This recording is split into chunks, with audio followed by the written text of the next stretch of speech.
Nauru বিশাল প্রশান্ত মহাসাগরের মাঝখানে এটি অবস্থিত। মানচিত্রে এটিকে ছোট বিন্দুর মতো দেখা যায়। এটি সবচেয়ে ছোট স্বাধীন প্রজাতন্ত্র। কিন্তু আপনি শুনে অবাক হবেন, এই দেশে প্রতি বছর মাত্র 200 জন মানুষের কম এখানে ভ্রমণে আসে। আমি ইস্তাম্বুল বিমানবন্দরে 3 ঘন্টা আগে পৌঁছে এই যাত্রা শুরু করেছিলাম। আমি প্রায় 13.5 ঘন্টা সময় ব্যয় করে সান ফ্রান্সিসকোতে পৌঁছাই। 7 ঘন্টা লে ওভারের পর আমি ফিজি দ্বীপপুঞ্জের নাদিতে আরেকটি 13 ঘন্টার দীর্ঘ ফ্লাইটে উঠি এবং তারপর আবার 7 ঘন্টা লে ওভারের জন্য অপেক্ষা করি। নাদি থেকে নাউরুতে যাওয়ার ফ্লাইটে 75% আসন খালি থাকা সত্ত্বেও সেখানে পৌঁছতে 4 ঘন্টা 30 মিনিট সময় লেগেছে এবং অবশেষে আমরা 48 ঘন্টার অন্তহীন যাত্রা শেষ করলাম। এটি বিশ্বের সবচেয়ে কম পরিদর্শিত দেশ এবং খুব কাছাকাছি দেশগুলো এখান থেকে হাজার হাজার কিলোমিটার দূরে। দ্বীপে পা রাখার পর আমাকে পরবর্তী ফ্লাইটটি ছাড়ার জন্য অপেক্ষা করতে হবে, যা প্রায় 1 সপ্তাহ পরে পাওয়া যাবে। নাউরু বৃহৎ প্রবল প্রাচীর দ্বারা বেষ্টিত, আর এগুলো বড় বড় জাহাজগুলোকে উপকূলে আসতে বাধা দেয়।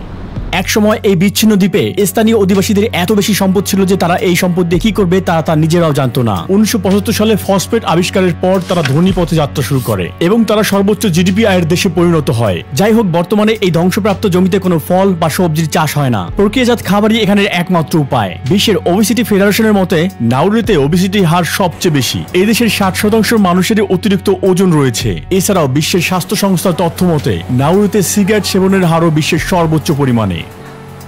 বিদেশি গণমাধ্যমকে দেশ থেকে দূরে রাখার ক্ষেত্রে সরকারের প্রচেষ্টা খুব সুস্পষ্ট।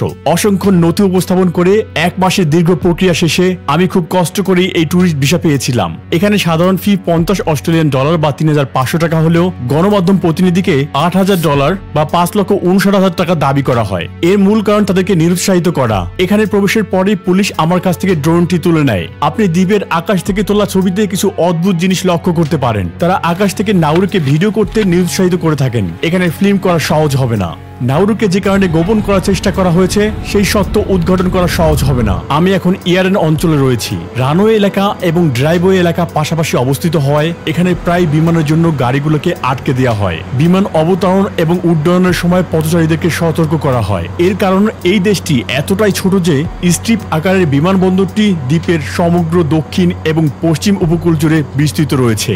দেখতেই পাচ্ছেন, এটা হচ্ছে বিমানবন্দরের বেষ্টনী। আমি যদি এটার ভিতরে প্রবেশ করতে চাই তাহলে খুব সহজে লাফ দিয়ে সেখানে যেতে পারি। এই দ্বীপের মোট এলাকা মাত্র 21 বর্গ কিলোমিটার। একটি গাড়িতে পুরো দেশটি ঘুরতে সর্বোচ্চ 20 মিনিট সময় লাগে এবং যাত্রা শেষে গাড়িটি তার গন্তব্যে ফিরে আসে, কারণ পুরো দ্বীপটি জুড়ে একটি মাত্র রিং রোড রয়েছে। এখানে পুলিশ সবসময় টহল দেয়। যেহেতু আমি অহেতুক দৃষ্টি আকর্ষণ করতে চাই না, আমি দেশের একমাত্র পর্যটন সংস্থার সাথে যোগাযোগ করি এবং একজন গাইডের সাথে দ্বীপটি দেখার সিদ্ধান্ত গ্রহণ করি। এজেন্সির মতে এখানে প্রতি মাসে মাত্র 1 থেকে 2 জন পর্যটক ভ্রমণে আসে। সুতরাং ইন্টারনেটে উল্লিখিত সংখ্যাগুলোর তুলনায় প্রকৃত সংখ্যা আসলেই অনেক কম। আপনি আপনার অবসর সময় এখানে কি করেন? ভলিবল। অবসর সময় আপনি এই দ্বীপে কি করেন? আমাদের যা যা করতে মন চায়, যেমন মাছ ধরা, ঘুমানো আর খাওয়া দাওয়া। কোন খাবার বেশি খান? চীনা খাবার। 1 2 3 1 2 3। এখান থেকে দূর হয়ে যাও বৎস। যদিও মানুষ এখানে খুব বেশি একটা ভ্রমণ করে না, তবে নাউরু শতাব্দী জুড়ে অধিবাসী পাখিদের জন্য বেশ জনপ্রিয় একটি স্থান। যদিও দ্বীপটিতে সীমিত সম্পদ রয়েছে বলে মনে করা হয়, তবে এর মাটিতে পাখির গুড়ি এবং সামুদ্রিক সূক্ষ্ম জীব দিয়ে তৈরি গুয়ানো ছিল। 1899 সালে জার্মান ভূবিজ্ঞানী আলবার্ট এলিস আবিষ্কার করেন যে এখানকার মাটিতে উচ্চমানের ফসফেট মজুদ রয়েছে, যেটা একসময় স্বর্ণের মতো মূল্যবান ছিল। ফসফেট কৃষিতে উৎপাদনশীলতা বাড়ানোর জন্য এক ধরনের কাঁচামাল এবং প্রথম বিশ্বযুদ্ধের সময় অস্ট্রেলিয়ান নাউরু দ্রুত দখল করে এবং এটিকে বিদেশি খনিজ ক্ষেত্রে পরিণত করে। নিষ্কাশিত ফসফেট বছরের পর বছর বিশ্বে অত্যন্ত কম দামে বিক্রি করা হতো। কিছু বয়স্ক লোক বলে যে এখানে এই সেলে জাপানিরা লোকদের স্তূপ করত যারা তাদের জন্য কাজ করতে চাইতো না। তারপরে এটি বন্ধ করে দিত, ছাদ থেকে পেট্রোল ফেলে তারপর তাদের পুড়িয়ে ফেলতো। এই রেলপথ যা সময়ের ব্যবধানে বিলুপ্ত হয়ে যাচ্ছে। 1907 সালে দ্বীপের অভ্যন্তর থেকে পশ্চিম উপকূলে বন্দরে ফসফেট খনি বহন করার জন্য নির্মিত হয়েছিল। 1968 সালে নাউরু স্বাধীনতা লাভের সময় এই উপকূল থেকে 35 মিলিয়ন মেট্রিক টন ফসফেট চলে গিয়েছে। এটা বিশ্বাস করা কঠিন, কিন্তু গত শতাব্দীতে বিশ্বজুড়ে অনেক মানুষের টেবিলে যে ফলমূল এবং সবজি ছিল তাই ক্ষুদ্র দ্বীপের মাটি থেকে উত্তোলিত ফসফেট দিয়ে চাষ করা হয়েছিল। স্বাধীনতা লাভের পর নাউরু উল্লেখযোগ্য সম্পদ অর্জন করে এবং এখানকার অনেক বাসিন্দারা যাদের জমিতে ফসফেট পাওয়া যায় তারা চাকরি ছেড়ে দেয় এবং কোটিপতি হওয়ার দিন গুনতে শুরু করে। চীন এবং অন্যান্য প্রশান্ত মহাসাগরীয় দ্বীপপুঞ্জ থেকে কঠিন পরিস্থিতিতে ফসফেট উত্তোলনের কাজের জন্য এখানে আনা হয়। 1975 সালে নাউরু নাউরুর মাথাপিছু আয় ছিল $1,76,000 মার্কিন। যখন কিনা বিশ্বের শীর্ষ অর্থনীতি যুক্তরাষ্ট্রের মাথাপিছু আয় ছিল $44,000 মার্কিন। বর্তমান মুদ্রাস্ফীতির বিবেচনায় নাউরু একটি কল্যাণ রাষ্ট্র প্রতিষ্ঠা করতে সক্ষম হয়, যেখানে কোনো কর ছিল না। শিক্ষা, পরিবহন, স্বাস্থ্যসেবা, এমনকি আবাসনও সব বিনামূল্যে প্রদান করা হতো। আমি আমার দাদিমাকে ব্যাংক থেকে বের হতে দেখেছিলাম বালিশের কভার নিয়ে। তারা তাদের সব টাকা তার ভিতরে রাখতো এবং শুধু টাকা নিয়ে ব্যাংক থেকে বেরিয়ে আসতো। তারা সব খরচ করে ফেলেছে। আমি শুনেছি যে একজন পুলিশ কর্মকর্তা একটা ল্যাম্বরগিনি কিনেছিলেন, কিন্তু এরপর তিনি দেখেন যে তিনি গাড়িতে ফিট হচ্ছেন না, পরে নাকি তিনি এটি ফেলে দিয়েছিলেন। এটা কি সত্যি? হ্যাঁ, এটা সত্য। এমনকি কিছু গাড়ি কেনা হয় শুধুমাত্র সাজিয়ে রাখার জন্য। এখানের বাসিন্দারা যখন হঠাৎ ধনী হয়ে উঠল, তখন ভোগবাদী জীবনযাপনের একটি ধুম পড়ে যায় তাদের মধ্যে, এবং এই ছোট দ্বীপটি নতুন নতুন সব গাড়ির মডেল দিয়ে ভরে যায়। রাস্তার পাশে আমরা অতীতের পরিত্যক্ত বিলাসবহুল গাড়ির একটি সংগ্রহের সন্ধান পাই। এই দামি দামি গাড়িগুলো একসময় এই দ্বীপবাসীরা এই রাস্তায় চালাতো। এটি হচ্ছে গাড়ির কবরস্থানের মতো। গাড়ির উপরে পড়া মডিসার স্তর ইঙ্গিত দেয় যে সুসময় চিরস্থায়ী হয় না। আমি এখানে আসার পরপরই স্থানীয়রা এখানে থাকা পিটবুল কুকুরের বিষয়ে সতর্ক করে দিচ্ছে। এক সময় এই যাত্রী খুব জনপ্রিয় ছিল। দ্বীপবাসীরা কুকুরগুলো কেনা শুরু করে এবং এক সময় এগুলোকে রাস্তায় ছেড়ে দেয়। আরো অনেক প্রাণী যেগুলো মূলত নাউরুতে ছিল না, তাদেরকেও এখানে এক সময় আনা হতো। বিড়াল, মুরগি এবং শুয়োরের মতো প্রাণী, এদের সাথে মূলত এই দ্বীপবাসীরা খুব সম্প্রতি সময়ে পরিচিত হতে পেরেছে।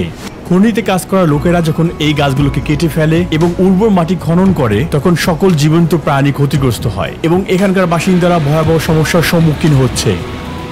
নাউরুর ভূখণ্ড গর্ত দ্বারা বেষ্টিত। কিছু 49 ফুট গভীর চুনাপাথরের পর্বত দ্বীপের কেন্দ্র থেকে উপকূলবর্তী এলাকায় বিস্তৃত।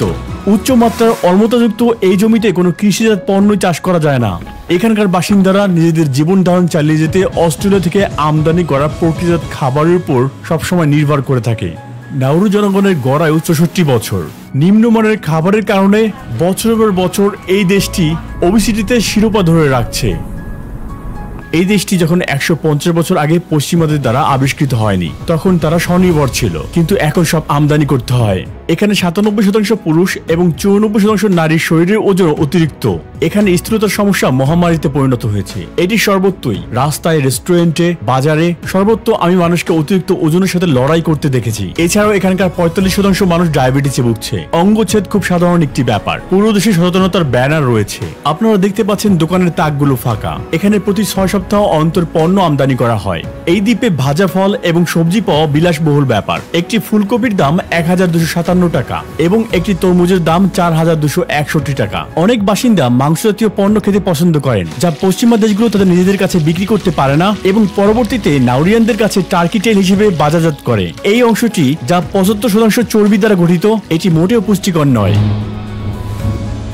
এখানে ফসফেট খননের আরেকটি অসুবিধা হচ্ছে বাসস্থানের অভাব। এই ধ্বংসযজ্ঞ নাউরির 80% মানুষকে বসবাসের অযোগ্য করে তুলেছে। আনুমানিক 14,000 বাসিন্দা মাত্র 4 বর্গ কিলোমিটার বা 1.5 বর্গ মাইল উপকূলীয় এলাকায় সীমাবদ্ধ হয়ে পড়েছে। এই জায়গাটিকে বলা হয় বুয়াডা লাগুন। এখানে উদ্ভিদ রয়েছে এবং এটি অতীতের কথা মনে করিয়ে দেয়। নাউরু এক সময় এই উদ্ভিদে ভরা ছিল, কিন্তু এখন এসব অদৃশ্য হয়ে গিয়েছে। এখানে আপনি এখনো কলা, পান্ডানাস এবং আনারস গাছ দেখতে পাবেন। মূর্তির মতো দাঁড়িয়ে আছে নাউরুর উপকূলবর্তী প্রবাল পাথর, যেগুলোর উচ্চতা 5 মিটার থেকে 16 ফুট পর্যন্ত। উপকূল থেকে সমুদ্রের তলদেশে প্রায় 200 মিটার মৃত প্রবাল পাথর দিয়ে আচ্ছাদিত, যা বড় বড় জাহাজগুলোকে উপকূলে আসতে বাধা দেয়। এগুলো সাধারণত মাটির নিচে থাকে এবং সমুদ্রে ভাটা হলে দৃশ্যমান হয়। এগুলোর জন্য এখানে পানিতে শত শত মিটার হেঁটে যাওয়া সম্ভব এবং মাছ শিকার করা সম্ভব। গাছপালা ধ্বংসের কারণে সারা বছর গড় তাপমাত্রা 30 ডিগ্রি সেলসিয়াস বেড়েছে। দ্বীপ মৌসুমী বায়ু দ্বারা প্রভাবিত, বৃষ্টি এবং সময় একসঙ্গে প্রবাহিত হচ্ছে। এখানে কোনো নদী না থাকায় বাসিন্দাদের নানা সমস্যায় ভুগতে হচ্ছে। এখানকার মানুষ পরিষ্কার মিঠা পানির সংকটে রয়েছে।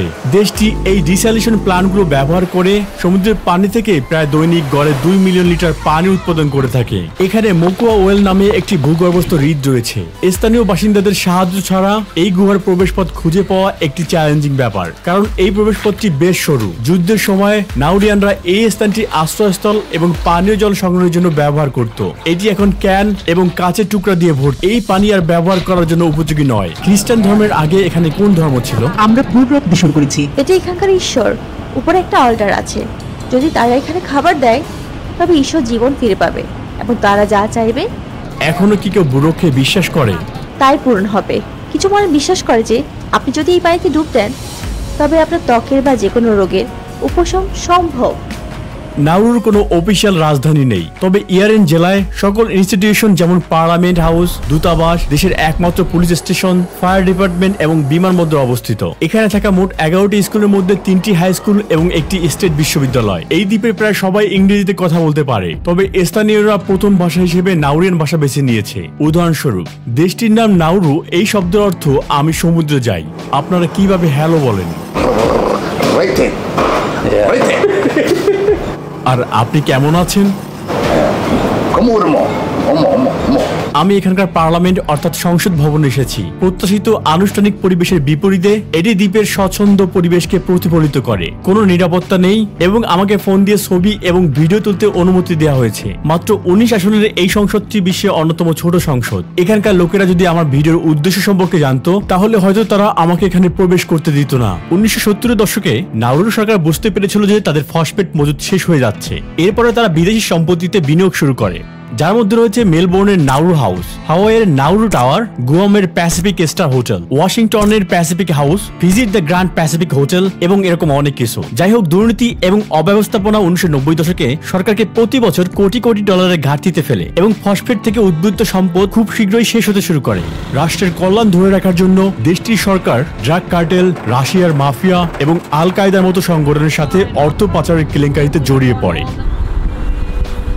নাউরু 400টির বেশি বিদেশি ব্যাংকে লাইসেন্স প্রদান করেছে এবং সেটি এমন একটি অবস্থার অধীনে যেখানে শাখা প্রতিষ্ঠানের প্রয়োজন হয় না। এবং সেই সময়ের মধ্যে শুধু রাশিয়ার মাফিয়া নাউরুর বিভিন্ন ব্যাংকগুলোর মাধ্যমে প্রায় 70 মিলিয়ন মার্কিন ডলারের বেশি অর্থ পাচার করে। এরপরে আন্তর্জাতিক চাপের ফলে দেশটির অবৈধ ব্যাংকিং কার্যক্রম বন্ধ হয়ে যায় এবং 2004 সাল থেকে নগদ ভিত্তিক অর্থনীতি ব্যবহার করতে বাধ্য করা হয়েছে। অস্ট্রেলিয়ান ডলার হলো নাউরুর অফিসিয়াল মুদ্রা। দেশটির একমাত্র এটিএমেও এখন টাকা নেই। এজন্য আমি আমার সাথে কিছু নগদ অর্থ বহন করেছি, কারণ এখানে ক্রেডিট কার্ডও গ্রহণ করা হয় না। অর্থ পাচার রোধ প্রচেষ্টার পর বর্তমানে দেশটিতে অস্ট্রেলিয়ার মাত্র একটি ব্যাংক পরিচালিত হয়। 2000 সালে এসে ফসফেট মজুদ একেবারে শেষ হয়ে যায়। ফসফেট রপ্তানি তার স্বর্ণযুগের তুলনায় মাত্র 1% নেমে আসে। এরপরে দেশটির কেন্দ্রীয় ব্যাংক দেউলিয়া হয়ে যায় এবং বিদেশে এর সম্পত্তিগুলো একের পর এক বিক্রি হয়ে যায়। আমরা টপ সাইডের মধ্য দিয়ে যাওয়ার সময় আমরা খনি খননকারী যন্ত্রগুলো দেখেছি। দেশটি এখনো ক্ষুদ্র পরিসরে ফসফেট উত্তোলন অব্যাহত রেখেছে। যদি তারা আরেকটি ফসফেটের খনি আবিষ্কার করে তাহলে কি তাদের সমর্থন করবেন? আমি শুধু বলবো প্রকৃতিকে একা ছেড়ে দাও, কারণ নারু এখনো মাটি খনন করছে। আমরা একসময় ডুবে যাব। বর্তমানে দেশটির জনসংখ্যার 52% দরিদ্র সীমার নিচে জীবনযাপন করছে এবং তারা গির্জার সহায়তায় বেঁচে থাকার চেষ্টা করছে। দরিদ্র এলাকায় অতিরিক্ত মানসিক চাপ তামাক সেবনের অন্যতম কারণ হয়ে দাঁড়িয়েছে। 2020 সালের তথ্য অনুযায়ী নাউরু বিশ্বের সবচেয়ে ধূমপায়ী দেশ হিসেবে রেকর্ড করেছে। এই দ্বীপটিতে মোট 5টি সৈকত রয়েছে। এগুলো আংশিকভাবে রাবারের টায়ার এবং আবর্জনা দিয়ে আবৃত করা হয়েছে। 2011 সালে নাউরু অর্থনৈতিক সহায়তার বিনিময়ে অস্ট্রেলিয়া থেকে অবাঞ্ছিত শরণার্থীদের গ্রহণ করতে রাজি হয়। প্রায় 1000 শরণার্থী, যাদের অধিকাংশই আফগান, ইরাকি এবং ইরানি বংশোদ্ভূত, অনির্দিষ্ট কালের জন্য আটক রাখা হয়। টপ সাইডে সেখানে 3টি শরণার্থী শিবির স্থাপন করা হয়েছে। মানুষকে বছরের পর বছর ধরে প্লাস্টিকের তাঁবুতে থাকতে বাধ্য করা হয়েছিল, প্রচন্ড সূর্যের তাপের নিচে, এমনকি পরিষ্কার পানি ছাড়াও। অনেকে এই অমানবিক দুর্দশাগ্রস্ত অবস্থা এবং নির্মম অত্যাচার থেকে বাঁচতে নিজেদের শেষ করতে চেয়েছিল। এই পরিস্থিতিতে সবচেয়ে বেশি কষ্ট পেয়েছে শিশুরা, যারা শিবিরের সংখ্যা সবচেয়ে বেশি। অস্ট্রেলিয়া এই শিবিরগুলোতে গড়ে প্রতি বছর প্রায় 550 মিলিয়ন মার্কিন ডলার খরচ করেছিল। আমি যদি অন্যভাবে বলি, নাউরু সরকার দ্বীপে আটক প্রতিটি শরণার্থীর জন্য 5 লক্ষ মার্কিন ডলার লাভ করেছে। যখন আমি এই এলাকায় যাওয়ার চেষ্টা করেছিলাম, হঠাৎ করে ব্যারিকেড আমার পথের সামনে পড়েছিল। তারা টপ সাইডের 3টি ভিন্ন স্থানে শিবিরগুলোতে যাওয়ার সমস্ত রাস্তা বন্ধ করে দিয়েছিল। তবু আমি বাইরে থেকে শুটিং করার উপায় খুঁজে পেয়েছিলাম। প্রায় 2 দশকের জন্য এই শিবিরগুলো চিকিৎসায় অবহেলা, দুর্ঘটনা এবং অসংখ্য ব্যক্তির জীবন হারানোর মতো দৃশ্য প্রতীয়মান হয়েছে। সম্প্রতি এক প্রতিবেদনে বলা হয়েছে ওই স্থানগুলো এখন সম্পূর্ণভাবে খালি। যাই হোক, স্থানীয়দের এই বিষয়ে নির্দিষ্ট কোনো জ্ঞান নেই। বর্তমানে নাউরু কানাডা ভিত্তিক মেটালস কোম্পানির সহযোগিতায় গভীর সমুদ্র খননে জড়িত হওয়ার জন্য দিন গুনছে। তাদের পরিকল্পনা হচ্ছে পলিমেটালিক পথের উত্তোলন করা, যা কেবল প্রতি মিলিয়ন বছরে মাত্র কয়েক মিলিমিটার বৃদ্ধি পায়। ব্যাটারিতে পাওয়া কোবাল্ট, নিকেল এবং ম্যাঙ্গানিজের মতো ধাতু ধারণকারী এই পাথরগুলো নিকট ভবিষ্যতে শক্তির উৎস হবে। বিজ্ঞানীরা সতর্ক করে দিয়েছেন যে এই কার্যক্রমগুলো সামুদ্রিক জীবনকে ঝুঁকিতে ফেলবে, হ্রাস করে দিবে সমুদ্রের কার্বন শোষণের ক্ষমতা এবং দেখা যাবে জলবায়ুর পরিবর্তন। 1960-এর দশকে হঠাৎ করে প্রচুর সম্পদের অধিকারী হওয়ার মায়া এই নতুন প্রজন্মকে কঠোর পরিশ্রমী এবং শিক্ষিত হওয়ার প্রভাব বুঝতে বাধাগ্রস্ত করেছে।